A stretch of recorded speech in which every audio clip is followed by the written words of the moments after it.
Hello, welcome back to as told by Sinjini. আশা করছি তোমরা সবাই ভালো আছো, আমিও খুব ভালো আছি। এসে গেছি একটা মিনি ভ্লগ নিয়ে।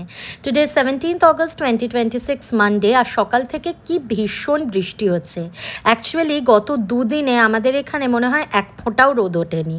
যাই হোক, বেডরুম সেট করা হয়ে গেলে আমি চলে গেলাম কিচেনে জলখাবারের তোড়জোড় করতে। আজকে খুব সিম্পলভাবে চাউমিন বানিয়েছিলাম। গাজর, বিনস, মটরশুঁটি, নুন, গোলমরিচ গুঁড়ো আর অল্প টমেটো কেচাপ দিয়ে। সৌভিকের ফেভারিট হলো আলু, পেঁয়াজ, ডিম দিয়ে চাউমিন, বাট আমি আবার ভেজিটেবলস দিয়ে চাউমিনটা বেশি পছন্দ করি।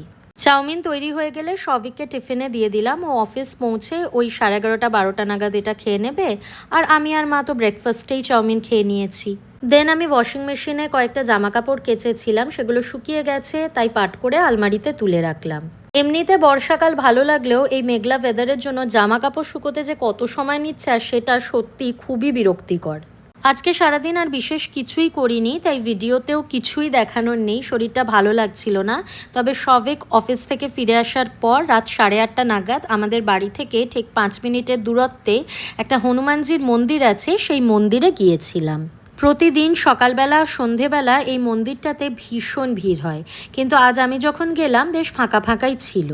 অনেকক্ষণ ধরে প্রাণ ভরে হনুমানজিকে দেখলাম আর তাকে মনের কথাগুলোও জানালাম। এই মন্দিরটাতে আসলেই কেন জানি না এক অদ্ভুত শান্তি আমি অনুভব করি। মূল মন্দিরের পাশে দুটো শিবলিঙ্গ আছে, আর একটা শিবলিঙ্গকে দেখলাম ইন্ডিয়ার ফ্ল্যাগের রঙের ফুল দিয়ে খুব সুন্দরভাবে সাজানো হয়েছে।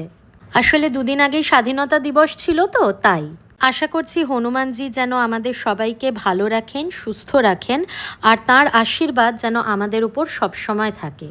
ভিডিওটা যদি ভালো লেগে থাকে, please make sure to like and subscribe.